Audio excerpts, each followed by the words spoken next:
Welcome to the EFC webinar on youth ministry in Canada today. My name is Karen Stiller, and we're joined by three guests, Sid Koop, Marv Penner, and Sarah Stanley, all joining us today from Kelowna. We're going to discuss some of the latest trends in youth ministry today, the challenges facing people working in youth ministry and the church in relation to youth, and also touch on the Canadian Youth Workers Conference. Mostly, we really want to hear from you. People who have signed up from the webinar, who are listening, we'd love to have your questions sent in. You can use the chat function on your screen and send your questions at any time, and we'll try to touch on as many as we can. But first, I'd like to ask our guests to introduce themselves and tell us some of their expertise in this area. Sarah, why don't we begin with you? Yeah, absolutely. It's a pleasure to be here. Thank you so much. I'm a next-gen pastor here in Kelowna, so I work mostly with high school students and young adults, and then I get to serve alongside Sid and Marv and a fantastic team with the Canadian Youth Workers Conference. Wonderful. Well, welcome, Sarah. Sid, how about you go next? Yeah, thanks, Karen. I have had the distinct pleasure of being involved in full-time youth ministry for about 20 years now, which has just been awesome. Spent 4 years in Canmore, working there in a smaller church, 11 years in Lethbridge, overseeing the student ministries, and now we've been here in Kelowna for the last 5 years. And now I work full-time with an organization called Truth Matters Ministries, which is involved in youth ministry. Part of my contract is being the campus pastor at Kelowna Christian School, which I love, and then working with our conferences, the Canadian Youth Workers Conference. So many good things. I think what it does is I have an ADD type personality. So this is like a great gift to have so many things. And probably a really large whiteboard to keep everything organized. 100%. Well, now, organized is an interesting word to use for that, Karen. Okay, well, we won't talk about that today. I call it functional chaos is what I call it. Marv, can you tell us more about you and your area? Yeah, absolutely. Thanks for the opportunity to be here today. I'm obviously the geezer of the bunch. I have been actively involved in youth ministry now for 47 years. Started in Ontario in the very early 70s in camp ministry up in Muskoka. Moved into church ministry in Toronto. Did that for about a dozen or more years. Then moved out to the prairies where I taught youth ministry at Briarcrest College and Seminary. Was a college professor in the area of youth ministry for about 20 years there. And about 8 or 9 years ago, moved out here to Kelowna and actually was fortunate to be able to be involved in the early days of the Canadian Youth Workers Convention, which now the three of us actually partner in. We moved from a national event to a number of regional events across Canada. And so now together we're committed to training youth workers, supporting, encouraging, advocating for the next generation. It's been my lifelong vocation, and I hope I have another 20 years left. Wow, thank you. Well, welcome to all of you. Let's start by, just in case there's somebody listening who doesn't know what the Canadian Youth Workers Convention is, Sid, why don't you explain that to start us off? Thank you so much, Karen. Marv referenced it already. Like, Karen, this is such a cool journey, and it's why it's such an honor for us all three to be a part of your podcast. Thank you so much. But really, the Canadian Youth Workers Conference began, Marv, what would it be now? Like probably 10, 12 years ago? I think about 12 years ago, probably. Yeah, it started in Canada as a once-a-year national conference. We would do 1 year Vancouver, 1 year Toronto. A friend of ours, Darian Kovacs, along with Youth Specialties, was kind of one of the founders of it in Canada. And then Marv took it over when he became president of Youth Specialties Canada. And then 4 years ago, in its format, it kind of came to an end. And then Marv actually, I've been talking with Marv about doing more work with training volunteer youth workers. So we really felt that volunteer youth workers were in the most important relational roles with students in our country, but had the least amount of equipping actually. And especially in Canada, where many of our ministries function off the backs of our volunteers, we just felt an urgency, especially with the complexities that we were beginning to deal with in youth ministry, to do a better job of preparing them for that work. And so we said, hey, we need to become more affordable and more accessible. And that's when we shifted to the regional model. And we started with 6 conferences in 2 here, like Vancouver, Kelowna, Calgary, Saskatoon, Winnipeg, and Moncton. And the last year we did a national conference, which was awesome. We had about 400 people in the room. And the first year that we went regional, we were able to connect with about 1,500 youth workers across our country, which was an incredible gift.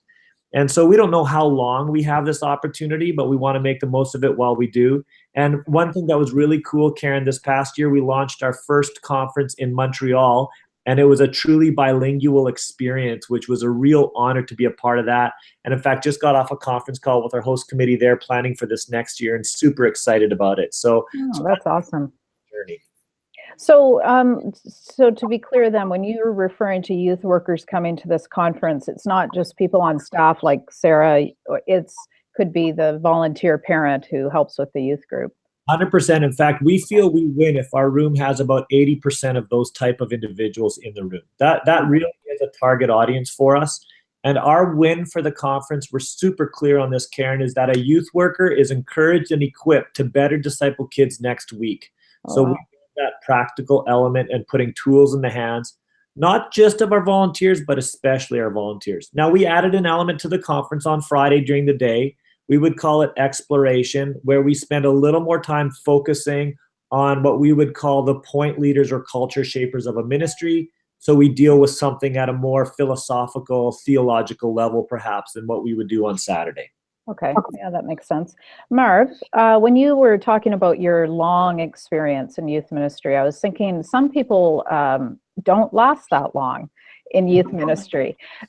So you have this amazing bird's eye view and long view. And tell me about tell us what some of the changes you've seen. It is such a different world now than in the 1970s when you began.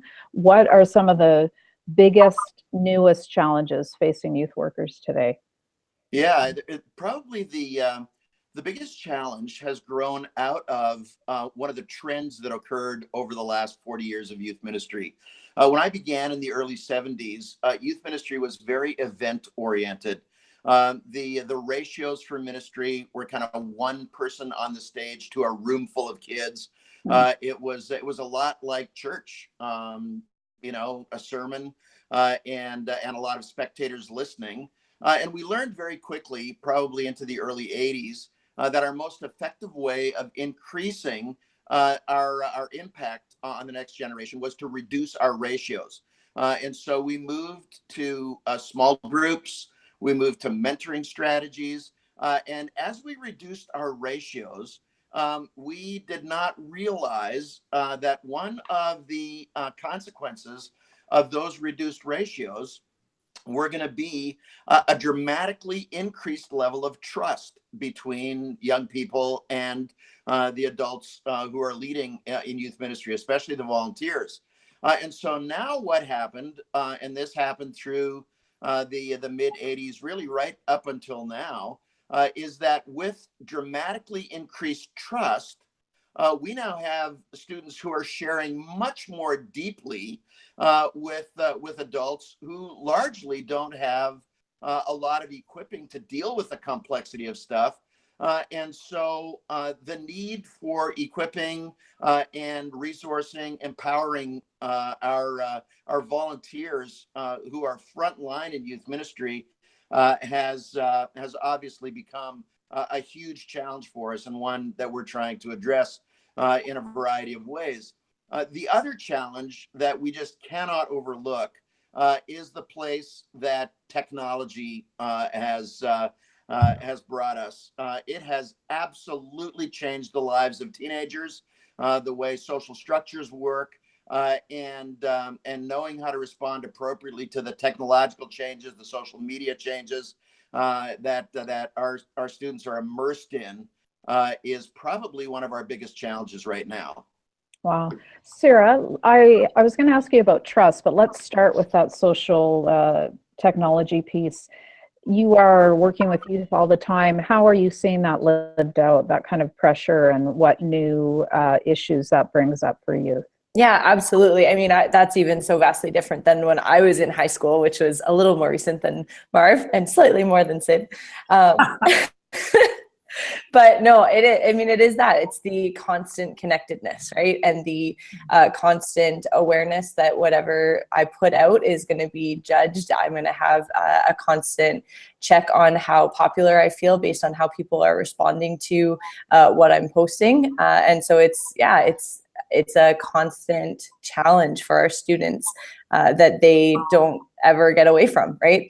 That's with them at school, it's with them at home. And so it's something that we're having to learn to engage more and more and help our students and our leaders navigate alongside them. So, Hey, Karen, can I speak to that for just a second? Yeah, please. Yeah, and Sarah nailed it. There's a bunch of research that's just come out that's become really, I would say, eye-opening for us. We've seen it in two places. So we've talked about the new young adult transition research that we're doing right now in partnership with the EFC, and the effects of social media in terms of identity formation within the context of community. We're just starting to understand that that's playing a really unique and interesting role in terms of their communal experience. But Time Magazine just put out an article, and they're referencing a sociologist named Jean Twenge from San Diego State University. Here's what they found from 2010 to 2016. Adolescents who experienced at least one major depressive episode increased by 60%. And in the research they've done, they've correlated that directly to the amount of time that's been put into what we would call new digital platforms or screens, and in particular social media. So there's actually a great concern in terms of the role of social media and digital platforms on the effects of mental health of our young people. And there's a complexity to that, but I think there's just this new awakening because we finally have data over a long period of time that's showing us trends that we really need to figure out how to respond to.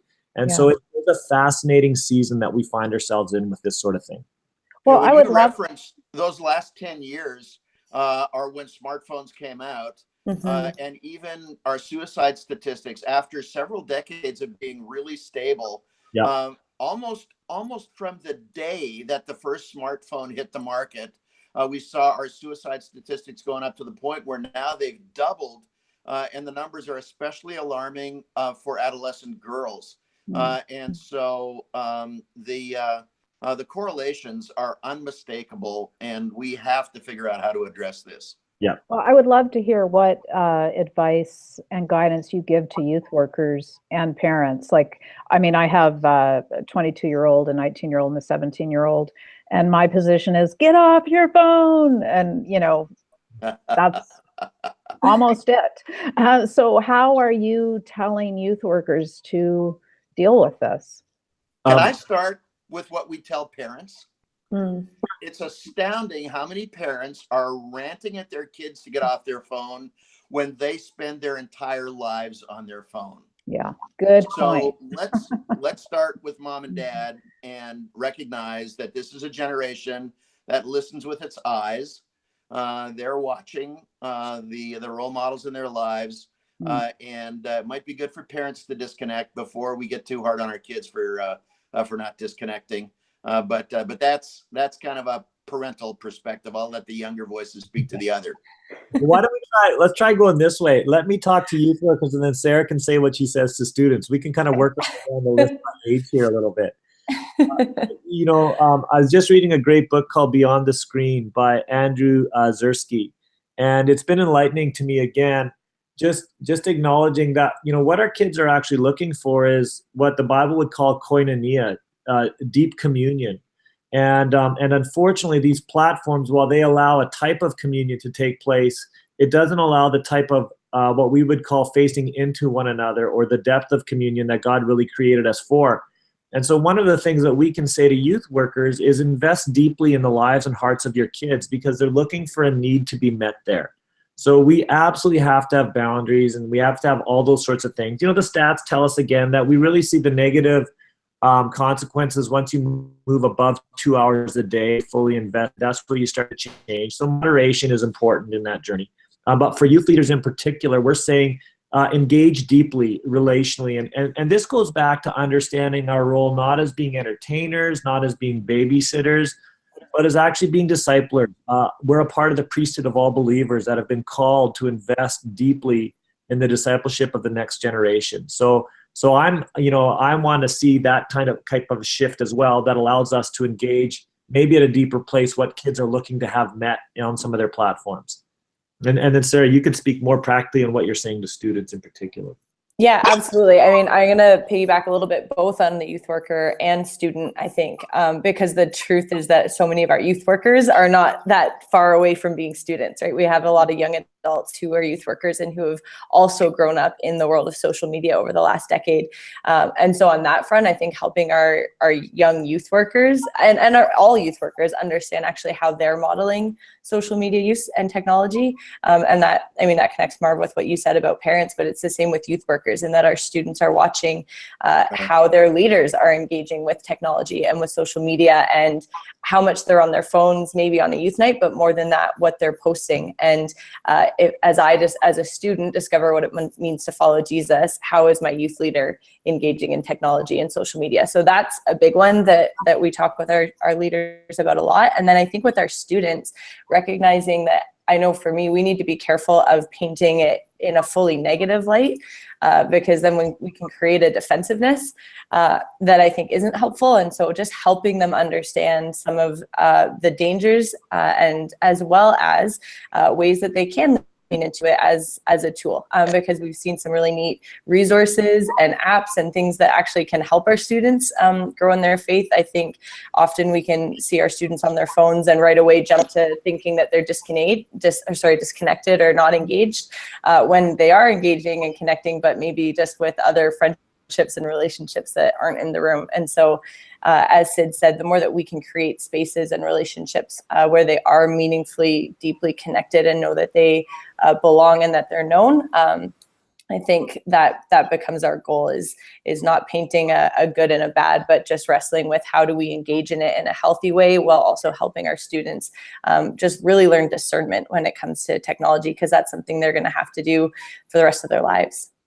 Yeah, when Marv was talking about how the context in which we do ministry has changed, he also mentioned trust and how as the ratio decreased, building trust became important. So Sarah, continuing on with you for a moment, I'm wondering, in terms of youth workers, how can we best build trust, and how is it most typically broken, if you can address that?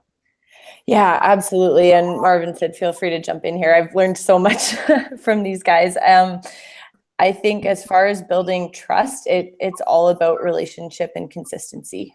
We work really hard with our leaders to help them understand that when they're committing to being a leader in our youth ministry, that it doesn't just mean showing up on a Wednesday night between 7 and 9 o'clock, but they're actually committing to relationship day in and day out with the students in their care. And so we want to be really cautious of making sure our students know that they are not a program, that they're students that we love and that we care about outside of what happens on a Wednesday night or a Friday night in a church building. And so that means showing up to basketball practices and hockey practices and plays, and checking in and partnering with parents and helping students understand that actually as a church and as a youth ministry, as youth leaders, we're partnering with their parents to care for them. And so I think trust is built over consistency over the long haul, recognizing that, hey, whether you show up to youth or not, whatever that looks like in our context, that actually I've committed to just doing life with you and to checking in with you and to praying for you. And to being in relationship and grabbing a hot chocolate. And so I think that it takes time. It takes time. It takes faithfulness and consistency and prayer. And we can mess it up really easily. And so when we don't follow through on commitments, trust is broken. When we make a promise that we don't keep, trust is broken. When a student sees us maybe living in a way that doesn't line up with what we've said it looks like to follow Jesus, trust is broken, let alone, some of those other things that maybe are a little bit more black and white, but it happens pretty easily. Thank you, Marv. Also, just thinking about parents and parental involvement, which Sarah mentioned, and this idea of partnering. Can you tell me, Marv, from your experience, what's sort of the ideal balance and relationship between a parent and a youth worker? Like, how involved should parents be? Well, I think that all of the research continues to show us that parents have an enormous influence on the values and belief systems of their kids, for good or for evil. And so I think that theologically we can make a strong case that parents are actually the primary nurturers of their children, and that youth workers come alongside to support and encourage them in any way that we possibly can. So it's hard to say what a percentage breakdown should be or what a perfect balance would look like, because every family situation is so absolutely unique. Now, the one thing that I would say to youth workers is that as someone who's worked with parents for over 4 decades, I've learned something that's crucial to this, and that is that it's easy for us to look at parents with disdain, with sort of a sarcastic perspective, thinking that they really don't care about their kids, that they really don't have the time, that they're really not motivated to make the investment that they should. But here's what I've learned about parents of teenagers over all these years. What motivates parents most is terror. They are scared that they're going to screw it up. Yeah. And so what looks to us like distance or lack of interest or lack of involvement is probably, in most cases, deeply fear-based. And the reason it's fear-based is because every teenager tells their parents 2 things. Number one, you're a horrible parent. You have no idea what you're doing. And secondly, our relationship is really fragile. If you screw this up, our relationship is over.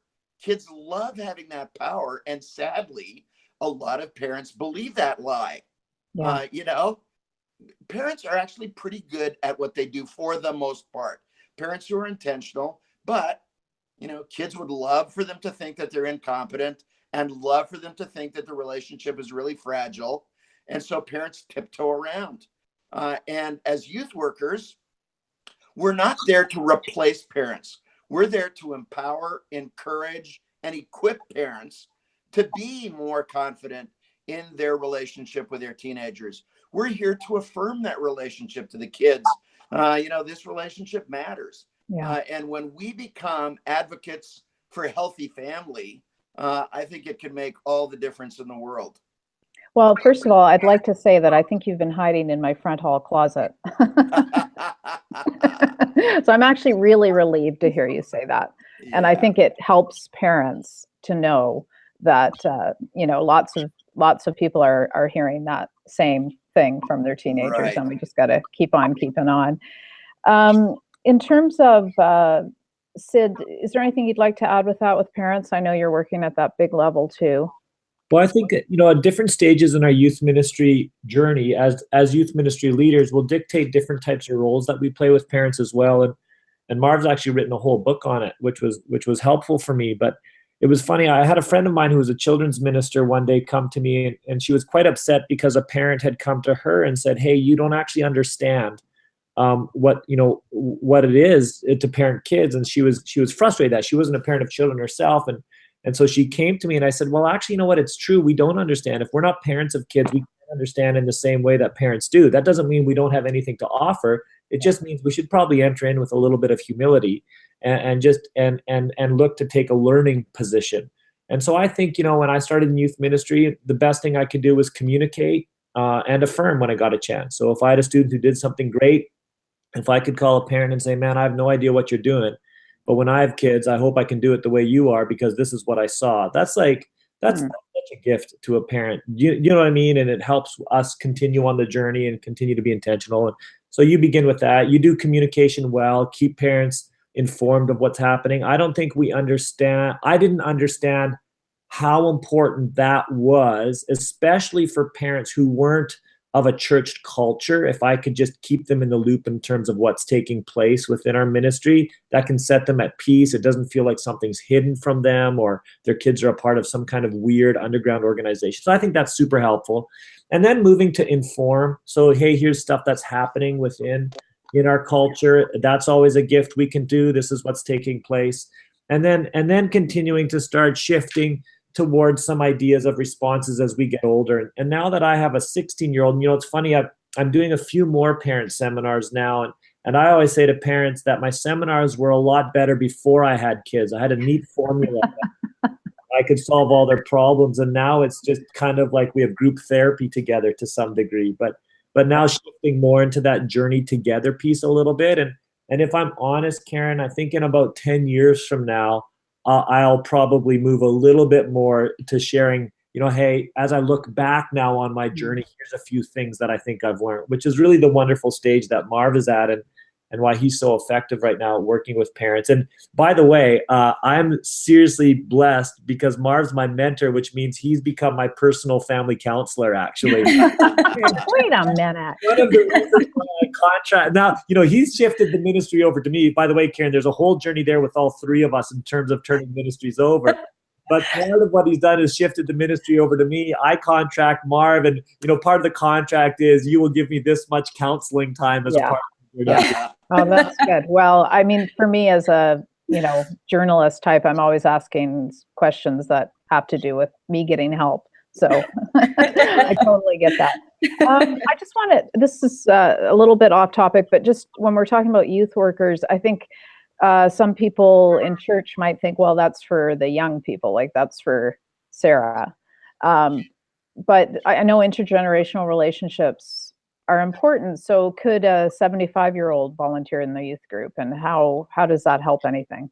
Can I speak to that? I am so enthusiastic about this question, and the answer is an absolute yes. In fact, about 10 or 12 years ago, several of us who've been working together to think about increasing our effectiveness in youth ministry began to address the issue of youth ministry ratios in a church. We had always traditionally said that it would be great if we had one adult who was available sort of to every 5 or 6 kids. But we decided that maybe if we really wanted to fulfill the Great Commission the way it was intended, we should turn those ratios upside down. And instead of one adult to 5 young people, what if we had 5 adults in every faith community who cared about every young person there? Mm-hmm. Not at the level of being a youth worker, but they know their name. They welcome them when they come in. They have an interest in meeting their friends. They pray for them. And honestly, I'm here to tell you that some of the most effective youth workers I know are actually grandparents.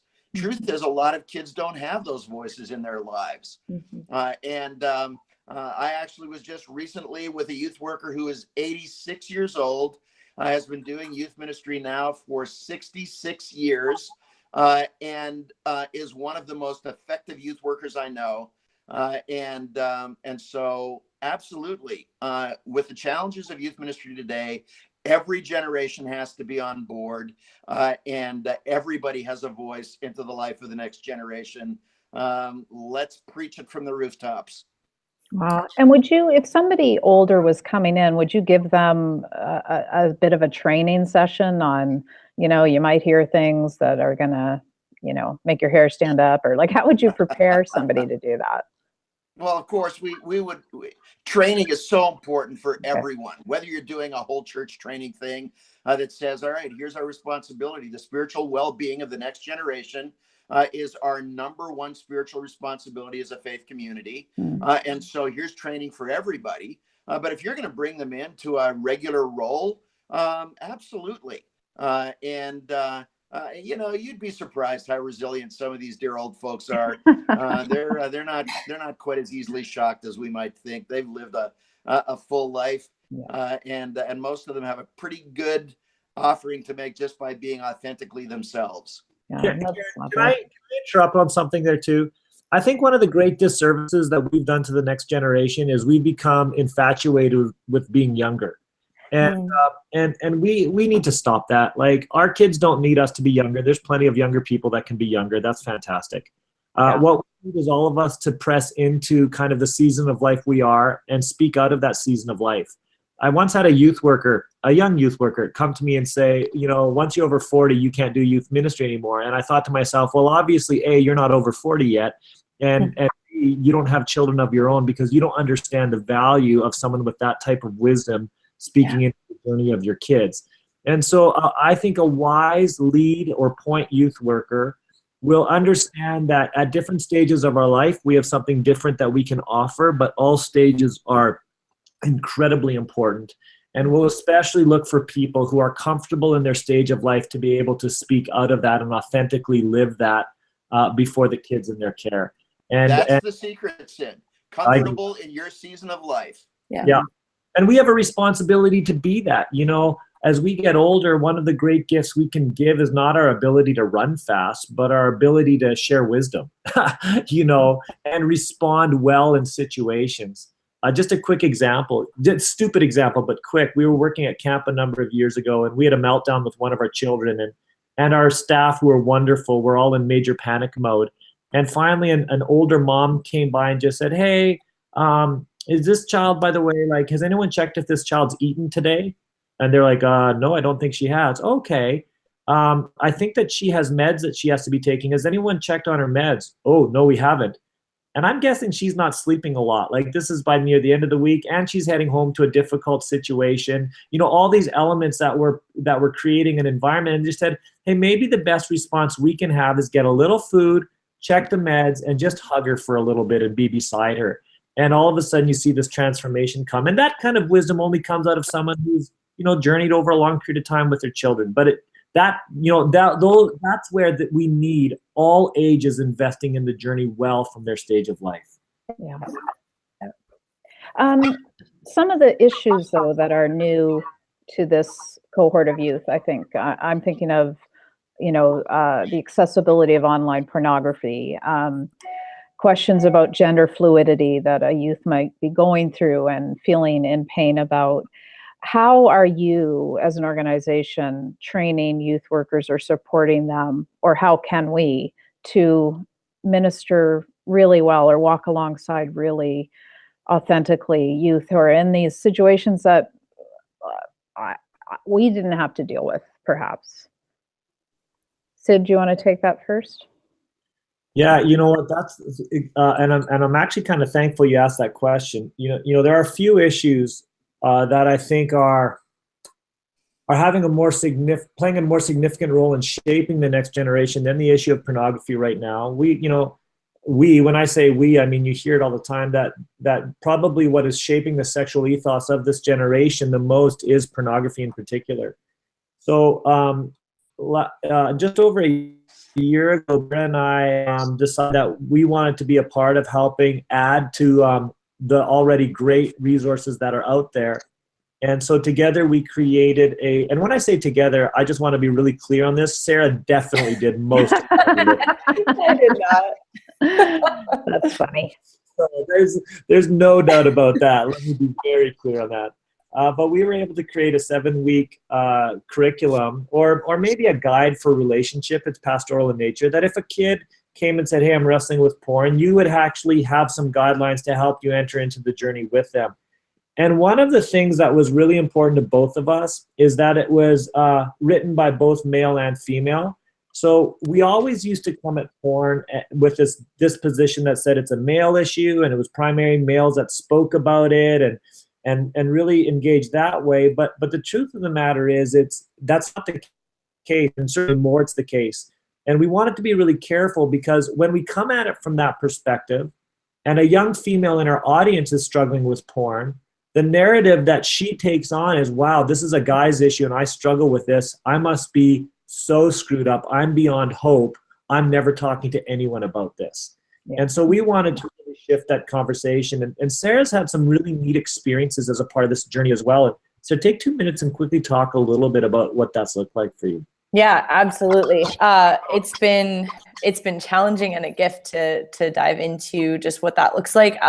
I had the privilege, as we were working on that guide last year, to start meeting with one of our high school students in my ministry who had come forward and was wrestling with her own struggle with pornography. And so to be able to just journey alongside her as we were working on this guide and look at what does a relational approach to having conversations and discovering what it looks like to find freedom and work towards purity and create, and to do that in a way that ultimately points students to Jesus. And so that's been a really unique journey. And we're actually, Sid is in a series right now as a guest speaker at our ministry around the subject of purity and relationships and pornography. And that student has actually come forward and said, hey, if you need me to, I'd be willing to share some of my story and journey. And so we're still working at what that might look like. But that's created a safe space for her to recognize that she's not alone in that, and that maybe she might be able to one day use her story to actually allow that to be a safe conversation for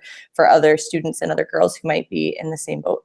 Yeah, and I'm thinking back to the word trust that we were talking about before. Like, she had to have felt safe, and that there was trust for her to feel comfortable to come and share this, right? Absolutely. And I mean, back to even the partnering with parents, for me, I was pretty new in my role here at the church, and that created an opportunity to have some really meaningful conversations with her mom, who actually is also a leader in our ministry. And so her mom was coming to CYWC as a youth leader when we were having that conversation as a conference. So kind of getting some equipping and resourcing and learning there while we were having conversations around how I could come alongside and take that journey with her daughter. So that was one of those really neat moments where you can kind of see all the pieces and all the dots connected.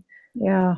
I mean, it feels like sometimes parents might be shocked by this stuff, but hopefully they're a little more aware. But how do you recommend parents engage better with their teenagers, just to create an environment where the daughter could have maybe gone to her mother as well, or first even? How can we do better with that in our own homes, do you think? Can I make a suggestion that probably the secret, and this is going to be a little bit discouraging for people who are further down the road, but the earlier we start these conversations, and the more we talk about what healthy sexuality looks like, the more proactively we model that in our marriages and families, the more willing we are to engage these subjects in the church, the more position our students to be able to engage in a conversation that's not just polarized. Yeah. Sadly, when we've reduced this to reactive conversation, it's always adversarial. Yeah. And so the idea of faith communities painting healthy pictures of the notion of human sexuality is really foundational to this. That's one of the reasons why at our conference last year, we gave virtually the whole day Friday to dealing with issues of human sexuality, gender orientation, and those issues. And we found that the church doesn't really even have a language to discuss this, except to be anti whatever culture is doing. Yeah. So the earlier we can start these conversations with our sons and daughters, the easier it will be for us to talk about it when it really becomes an issue. And it comes back to the fear factor again. When we're afraid of something, we don't want to talk about it, and that's kind of the worst environment to create. We did have a viewer question that is going to swing us back around somewhere to where we started, and that's just looking for more input on what's a positive way youth can engage in social media and technology. Sarah, do you want to take that? Yeah, sure. I can start with that for sure. I think the more we can open up the conversation about it, the more, again, I think, like I said, that we can make sure we're not painting it as something that's black and white or right or wrong. I try to be really conscious of, as a youth ministry who has an Instagram account, conscious of what I'm posting as representing our youth ministry. And so am I creating experiences that they can engage in that are actually going to create community and create a safe place and point them to Jesus? Or am I posting things that are actually contributing to this sense of FOMO or fear of missing out? Like, hey, if you're not here tonight, then you're missing out on something massive. And that's actually stirring some of that anxiety that I think our students can feel so often when they're engaging in social media. That's the message that they're getting all of the time. time? Or are we saying, hey, here's what we chatted about last night at youth, and here's a suggestion for something you can read when you hang out with God today? Like, are we using it even as a discipleship tool and helping our students learn what that could look like? And I'm just going to go right to another viewer question because our time is coming to a close. And that is, they're looking for suggestions for resources for churches to start these conversations about healthy sexuality. And this person has a preteen youth group specifically that they're dealing with. So you mentioned something, Sarah, that you had created. Like, how can we find this stuff? Yeah, absolutely. It's available on the Truth Matters website, actually, and it's free to download. So you can download it there or message us. We can send that to you directly for sure. Absolutely. Okay, great. As we wrap up, I'd like to invite you each just to make, a closing statement, so to speak, of how you would encourage maybe a discouraged youth worker today if you were sitting across from them. And I know that's, a huge question, who knows why they're discouraged and so on, but just kind of your top loving word to a youth worker. And before you do that though, Sid, I'm going to ask you to begin and tell people how they can find out more about the youth workers conferences. Yeah, sure. So you can go to our website, CYWC.ca. We just are doing our last conference of the year this weekend in Calgary. So pray that God would use it wonderfully. Karen, we don't know how long the Lord will use this platform to equip. Sooner or later, God will bring someone else with a better idea and a more effective way to do it, which will be thrilling, and we'll support and celebrate that as well. But we're trying to be faithful in the meantime. So the other part people could be praying about is we plan together as a lead team this weekend to reset for next year. So we'd love prayer, because if what we're doing isn't helpful and doesn't reflect the King well, then it's a waste of everyone's time and resources. So we love that prayer. I'm going to go first on that last question there quickly, Karen. Yeah, I just wondered, how would you encourage a youth worker today? So I would say, first of all, don't be surprised if it's difficult, correct? What we're involved in is eternally significant. There should be strong pushback. If you long for the good old days, remember the good old days actually didn't exist. Ever since Genesis chapter 3, those don't exist. And we've been called to a time such as this. So if God didn't want us here, he wouldn't have us here, but he does. And so, let's root ourselves deeply in the Father, and then let's ask him to work through us deeply in the lives of kids, and pray for much wisdom, grace, and perseverance. Good. Thank you, Sid. Sarah? Yeah, absolutely. I'll just really quickly, the website, if people do want to go download that, is just truthmatters.ca/resources, and there'll be a link there to the guide. But I've been so encouraged at our conferences this year. We've had Jason Ballard with Youth Alpha, and he's just been encouraging us around this idea of simply don't give up. And as simple as that sounds, in youth ministry, it can be so challenging. And he's just given us that reminder that youth ministry is not like growing a chia pet, right? That happens quickly and you see the results and you get to celebrate it and it's fun, but that it's like growing a forest, right? Where it's a long, slow process, and we don't always get to see the results right away. And yet we trust that God is at work. And our role as youth workers is to trust that we need to be faithful in stewarding the opportunity to help our students grow their roots deep in Christ. And if we can be faithful to that, we trust God with the end results. And sometimes we get to see a glimpse of that and celebrate that. And I pray for all of us as youth workers that we get those glimpses.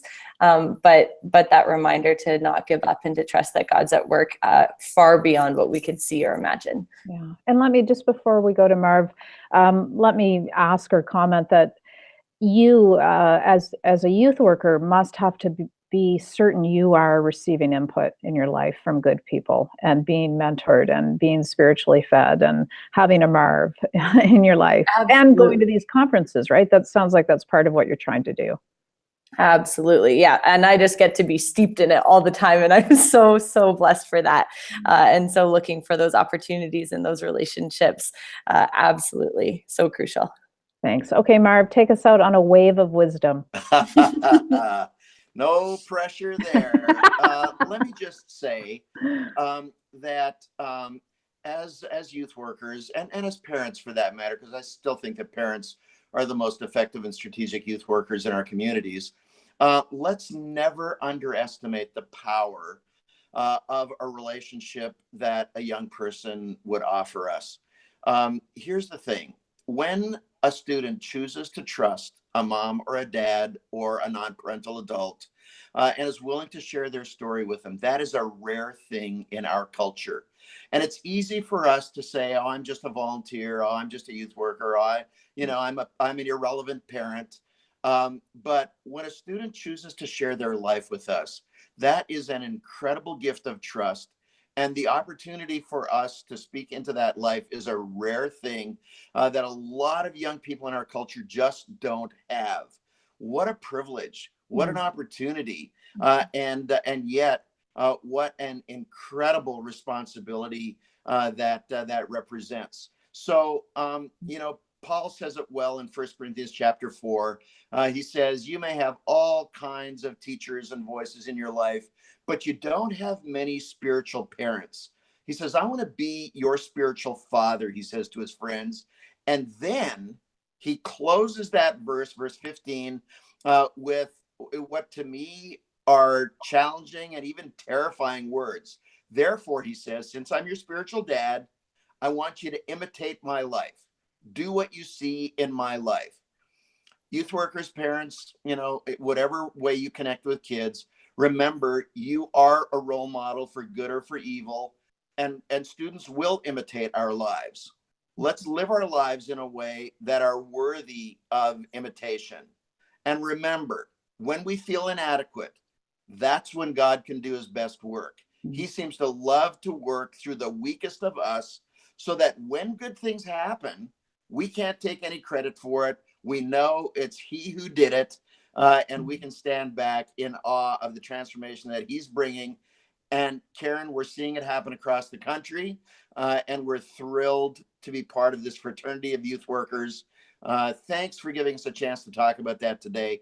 What a privilege. Well, thank you. Thank you, Sid. Thank you, Sarah. Thank you, Marv. And thank you, everyone, for joining us. You can find this webinar posted online in a little while at the efc.ca/webinars. You will find other ones there as well, and you'll be able to read about our upcoming webinars. So check back on that page. Thank you. It's been great. Thank you.